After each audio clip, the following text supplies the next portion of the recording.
Misadventures of Sherlock Holmes, Episode 10, Revenge of the Beekeeper, in this edition of Usually Whimsical, the Joe Bevilacqua Radio Theater Collection. And I'm your host and producer, Joe Bevilacqua, and we have reached the last episode of Sherlock Holmes, the very last adventure. And to detail it for us, we have my co-host, the creator of Sherlock Holmes, Dr. John H. Watson, M.D. It is with some hesitation that I reveal, at long last, the facts which are to follow. Facts that not only make up the last case of Mr. Sherlock Holmes' long career, but which also cast a rather dark shadow on my person. The word revenge has a great significance in this final adventure, and even greater significance to me in particular. Now, what exactly does it mean, revenge? Perhaps Shakespeare said it best. I can't remember what Shakespeare said, but I know he said it best. You know, he said everything best, you know. I'm quite certain that if William Gillette were to star in a full-scale production of Shakespeare's greatest laundry list, it would immediately become a classic. It's as if Shakespeare, from beyond his grave, has had his revenge on hack writers such as I, Dr. John H. Watson, M.D., who have had to rely on cheap theatrics and literary hocus-pocus to sell a story. There was the time, for example, I concocted Holmes' untimely and spectacular demise off the rocky cliffs of Reichenbach Falls. Of course, Holmes didn't really die. I faked the whole bloody incident to boost my sagging book sales. And it worked. All the while, Holmes was in truth locked in a prison cell in India with Mahatma Gandhi. It wasn't the first time I had deceived Holmes for my own gains, and it wouldn't be the last. I say, Watson, old fellow. I say, Watson, old fellow. You are rather an old fellow. And you, Holmes, are as young as ever. Yes, I know. It must be all those chemical stimulants. They keep me looking fresh. Like the fountain of youth. More like embalming fluid. Well, Watson, old fellow, I have just returned from my triumphant Broadway debut. You were a flop, Holmes. But, Watson, the New York Times calls Springtime for Sherlock almost nearly, but not quite entirely, something totally unlike a play. That's a quote, Watson. So? Well, don't you see? I'm a star. I've conquered Broadway. I've dined with John Barrymore, lunch with Alfred Lunt. I've had my way with the Great White Way. I am merely stopping back here at Sussex to mingle with the little people and see if you've been taking good care of my bee farm. Then I'm off to Hollywood. What? Yes, Hollywood. I'll dine with Marlene Dietrich, lunch with Greta Garbo. I'll have my way with Fay Ray. Holmes, you are not going to leave me stuck alone in this bee farm again. Well, you do have Mrs. Hudson to keep you company. She's gone senile. No, Watson. That was a trick to fool you. I've forgotten why. No, she really has gone this time. You mean... Yes. Really? Yes. It couldn't be. But it is. Yes. What? She's you. Me? Where is she? Let me see her. She's off on a case. A case? Yes, she solved 3 just this week. It seems she's a better detective than you ever were. Does Inspector Lestrade know about this? Who do you think hired her, dear fellow? Well, I'll put a stop to this. There's only one Sherlock Holmes, and it's me. Isn't it, Watson? Watson? I am Sherlock Holmes, right? Of course you are. Oh, good. Good. Well, I'm off to ferret out and capture Mrs. Hudson and stop her from being me. But Holmes. Oh, Watson. Yes, Holmes? You're a doctor. I know, Holmes. And you have access to chemical stimulants which would otherwise be unobtainable. What are you Well, getting at? I have this 7% solution, you see, and I need it to clear my sinus condition, you see, and I was wondering if you could... Prescribe illicit drugs for you? Opium? Cocaine? Yes. Never, Holmes. Never, But never, it's not never. fair. Last week, cocaine was legal. It's not my fault they changed the law. You mean it's not your fault your connection met with an untimely and gruesome death? Watson, you've been following me. Yes, Holmes. Once again, I know every move you've made while you were portraying yourself in that William Gillette musical. But why did you secretly follow me? Because I was convinced you were correct in thinking someone was trying to kill you. I was right after all. So I pretended to leave for England on the next ship and stayed in New York to follow your every move. I saved your life 6 times the first day. And I thought I was just extremely lucky. The bank safe? The anvil? The buzzsaw? You'd be dead right now. But what about the angry florist with a machete? Well, I can't be expected to thwart every villain. But I do feel sorry for your connection. I am forever in your debt, dear, dear Watson. As usual. Dear old Watson, who in the twilight of his years saved my life. Even in his decrepitude, he was able to push off his own passing away, simply of old age, to come to my aid. Even as his crumbling body was melting before his tired eyes, he rescued my person. Even as his weakened ears heard St. Peter calling him to the pearly gates, he kept me from joining him. Dear old Watson, I shall truly miss him. I am not dead. Well, you should be. Watson, you look like death. Thank you. My pleasure. But there's one thing I don't understand about you following me around New York. What's that? You were here, at the farm, when I arrived. I arrived seconds before you. Dear old Watson, rushing ahead of me, his fragile little legs about to give out from under him. Even as he was about to utter his dying breath, he walked on, serene in the knowledge that... But if you arrived here moments before I did, then who's been taking care of my bees? Well, Holmes, you see, I wasn't here. And Mrs. Hudson definitely wasn't here. In more ways than one. Therefore, I had no choice but to sell them at auction. Sold my bees? My little bees? It was either you or them. After all, I did save your life. Well then, what is that buzzing noise? It was the gramophone all along. I wondered why you kept getting up and replaying that record every 3 1/4 minutes, but I never heard any music. It was all a trick. Now listen to me, Holmes. You are in grave danger, do you understand? Yes. You are not to leave this house, do you understand? Yes. Not to leave for any reason. Yes. You are to stay put at risk of certain death. Do you understand? Of course, Watson. Holmes, where are you going?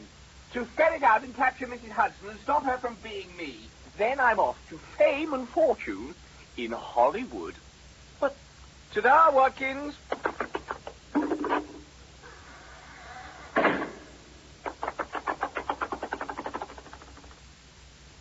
Thank you, Mr. Sherlock Holmes, sir, for solving another baffling crime. I go into a case to help the ends of justice. Well, that you've done, sir. And the work of the police. I'll see that you're duly rewarded. Oh, I had no wish ever to score at the expense of Scotland Yard. You take the credit, my good man. Me? Why, thank you, Mr. Sherlock Holmes, sir. Thank you, and God bless you, sir. Mental inferior. Mrs. Hudson! Mrs. Hudson, wait! Mrs. Hudson, take that ridiculous costume off at once. Kindly take your hands off my person. I find this display of emotion fills me with great disdain for you. Mrs. Hudson, Oh, you have me confused with my former landlady. I am Sherlock Holmes. No. You are Mrs. Hudson. I am Sherlock Holmes. The blunt accusation. The brutal tap upon the shoulder. What can one make of such a denouement? One can only deduce that you are mad. If you really are Sherlock Holmes, then tell me something about yourself. My name is Sherlock Holmes, the world's first and only consulting detective. I am the descendant of country squires and the grandson of the sister of the French artist Vernon. I was born in Sussex on June 11th, 1854. I retired late in 1903 and came out of retirement at the start of the war to end all wars with Germany. My services to England earned me a private audience with Queen Victoria in 1895, and I refused the offer of a knighthood in June 1902. My partnership with Dr. John H. Watson began in 1882 when I took up lodgings with him at 221B Baker Street. On the 4th of January, 1891, I finally caught up with my arch-enemy, Professor James Moriarty. I have one brother, Mycroft, who lodges at the Diogenes Club, Whitehall. In 1904... Enough! My life is passing before my eyes. Anything further you wish to know? Yes. What is your middle name? Thornycroft. It is? I didn't even know I had a middle name. She is a better detective than I am. Now, if you're completely satisfied that I am who I maintain to be, I must exit, for I have several cases to solve. Oh, why does fate play such tricks with poor heads this world? Good day, Mr. Holmes. Well, if Mrs. Hudson wants to dress up as me, then there's only one thing left to do. I'll dress up as her. Well, no, Mr. Holmes. I see I finally tracked you down. Mrs. Hudson, you come to me at a highly inopportune moment. I'm just about to crack a case. Perhaps I can be some help to you. Women are never to be entirely trusted, not the best of them. But, Mr. Holmes, it is I, your winsome, engaging, endearing Mrs. Hudson. The most winning woman I ever knew was hanged for poisoning 3 children for their insurance money. And to think I gave you the best years of my life, cooking and cleaning for you, trudging up and down those 12 steps, 11 if you don't count the broken one, bringing you your mail, putting up with your odd experiments and your nightly mail callers. And now I offer you my assistance in solving a mystery. You turn me down. Don't you think I like to add a touch of dramatic to my miserable life? The grotesque incident, the singular, the bizarre clue, the scientific use of the imagination, the hunt, the chase, heads split open, bodies ripped apart, blood! I think I'll have an onion bun. How can you think of food when Conan Doyle may be getting away? Aha! So you do know about the case I'm on. I should. I've been on the case for years. I mean, I picked up a bit of your deduction theories over the years, you know. I have proof that not only is the famous missing link skull found at Piltdown not genuine, but that it was Arthur Conan Doyle, Watson's low-life literary agent, who perpetrated the hoax. And what was his motive? You see, Doyle believes wholeheartedly in spiritualism with its mediums, seances, and mystical revelation. He's written innumerable pamphlets, articles, and books on the subject. Scientific skeptics, such as myself, dismissed his wanderings because he ignored clear evidence of fakery and self-deception among mediums and clairvoyants. But Doyle retorted in kind. He once wrote, "Why should a man who had heard the dead speak heed the chatter of irresponsible journalists or the head-shaking of inexperienced men of science? They are babies in this matter." Yes, Mrs. Hudson, his motive was revenge. Piltdown provided a chance to reverse the tables. If science swallowed a scientific fraud like Piltdown Man, then all of science could be, in Doyle's twisted mind, condemned. Then what was the skull found at Piltdown? Nothing more than a human skull with a baboon's jaw attached by wire. Amazing. I was right after all. Now, Mrs. Hudson, the evidence I need is in that onion bun shop. It will provide conclusively my case against Doyle. I dare not go into that shop. My life is already in danger. But if you, Mrs. Hudson, were to go in there dressed as me, and I were to go in dressed as you, I could investigate the scene without fear of harm to my person, and you could act as my decoy. You want me to dress as Sherlock Holmes? Yes. And you will dress as Mrs. Hudson? Yes.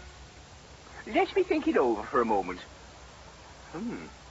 I'm the real Sherlock Holmes dressed as Mrs. Hudson, who is dressed as Sherlock Holmes.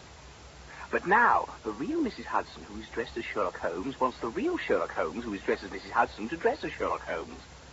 And the real Mrs. Hudson, who is dressed as Sherlock Holmes, to dress as Mrs. Hudson. I'll do it. I say, Lemuel, I'll have an onion bun and a spinach omelette. Sorry, but the spinach is off today. How about artichoke? I'll have the artichoke omelette. I'll pass. Suit yourself, but I make a mean artichoke omelette. How am I doing? You make a wonderful Mrs. Hudson, quite lifelike. Well, I'll snoop around. You keep Lemuel busy. Right. I'll just go and borrow the salt from one of the tables, Mr. Holmes. Here's your onion bun. No, thank you. So, how's Mr. Sherlock Holmes today? I'm not myself. Well, what do you mean? I mean, well, I'm just feeling a bit guilty, you see. I needed some chemical stimulants for my sinus condition. Only my doctor companion didn't think I needed them, so I took them anyway. You mean you, the famous detective, stole them? Oh, no, I simply borrowed them. Gonna give them back, eh? Well, no, but the doctor won't miss them. He lost his medical license years ago. You know, you're not the honest man you pretend to be. You're a fine one to talk. You once told Bert Stover that I killed his cat. But it was you who tripped over her. I took the rap for you all these years. Oh, you could have told the truth. What? And have you lose your business? Then who would I get to make me my onion buns? Delicious. Mr. Holmes, do you know who I am? Of course. You're Lemuel Sturgis, the onion bun man. No, Mr. Holmes, I'm afraid I am not. I am, in reality, Sir Arthur Conan Doyle. Doyle? And now, Mr. Sherlock Holmes. Aha! That's where I got you, Doyle. I'm not Sherlock Holmes. But Mrs. Hudson. No, you're really Sherlock Holmes, dressed as Mrs. Hudson, dressed as Sherlock Holmes. Oh, that's right. I forgot. Mr. Sherlock Holmes, you have been sentenced to death by a jury of your peers. Sentenced to death? I simply came in here for an onion bun. And a spinach omelette. I've committed no crime. You've committed the most horrible crime of all, the crime of living. What? There's no crime in being alive. There is for you. Besides, we just made it up. But this is ridiculous. I've been alive most of my life. And had you never lived, our lives would have turned out quite differently. We have to kill you. Why do you keep saying we? Look around, Mr. Holmes. Whom do you see? Mrs. Hudson. Sherlock Holmes to you, sir. Now, Mrs. Hudson, we've been all over this before. I'm Sherlock Holmes. Not any longer.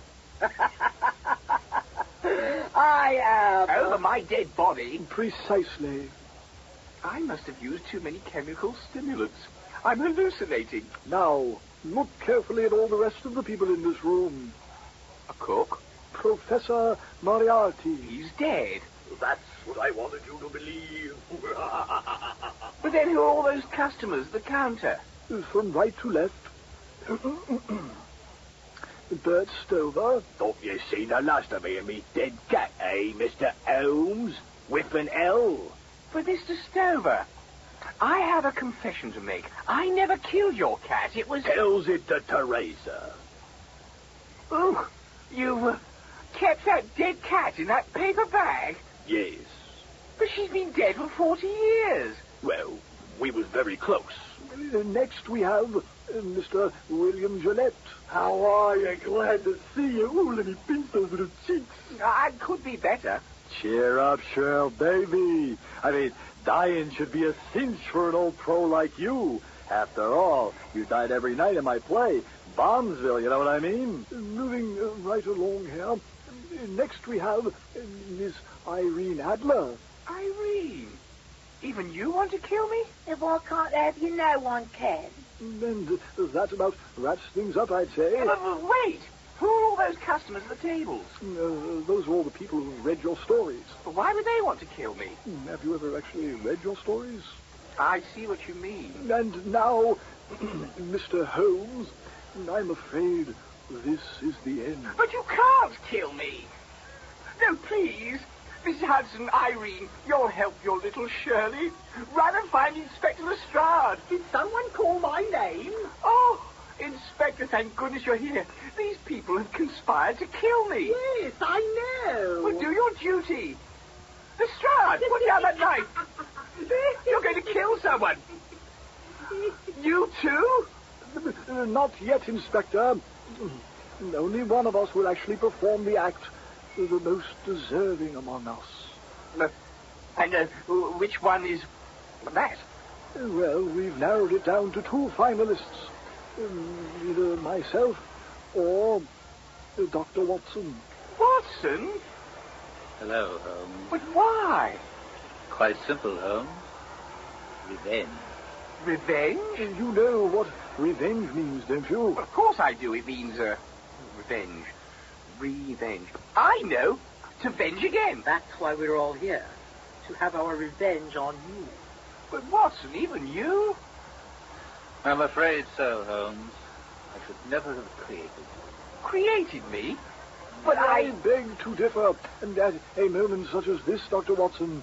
But it was I who created Sherlock Holmes. So you're quite mad, Doyle. I, Dr. John H. Watson, M.D., chronicled the life of Mr. Sherlock Holmes. Yes, but I created you. No, look here, Doyle. Both of you are merely fictional characters. Enough of this nonsense.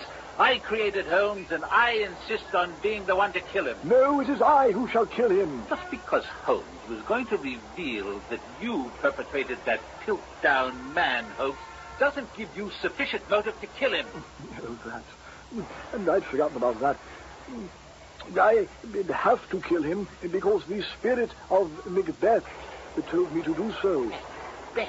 Yes, I was fiddling around with my Ouija board one day last week, and Macbeth spelled out for me to Killhomes. That Macbeth bloke can't even spell. So, I am going to kill him. Well, not if I get there first. Put down that knife. Kill him. I'm going to kill him. I am.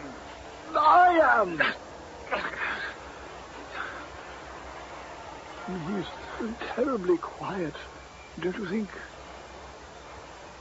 Yes, Holmes, we are plotting your very demise right in front of you. How can you just sit there with that silly grin on your face? Holmes? Holmes? Well, say something, man. He has no pulse. He's dead.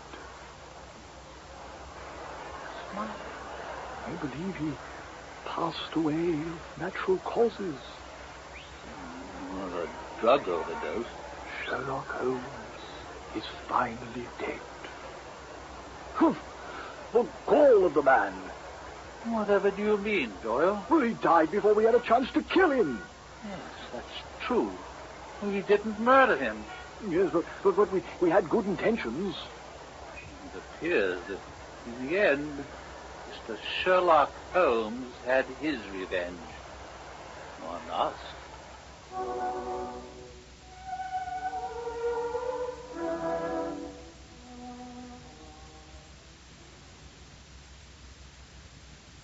Episode 10 of The Misadventures of Sherlock Holmes, entitled Revenge of the Beekeeper, And that was the final episode of the Misadventures of Sherlock Holmes as part of the continuing series Usually Whimsical, the Joe Bevilacqua Radio Theater Collection. And I'm your host and producer, Joe Bevilacqua. Featured in the cast were Vernon Morris as Sherlock Holmes, Henry J. Quinn played Dr. Watson, Jan Meredith was Mrs. Hudson and Irene Adler, and yours truly, Joe Bevilacqua, played all the rest of the characters. I also wrote, produced, and directed the program. So I hope you'll tune in for a future episode of Usually Whimsical, the Joe Bevilacqua Radio Theater Collection.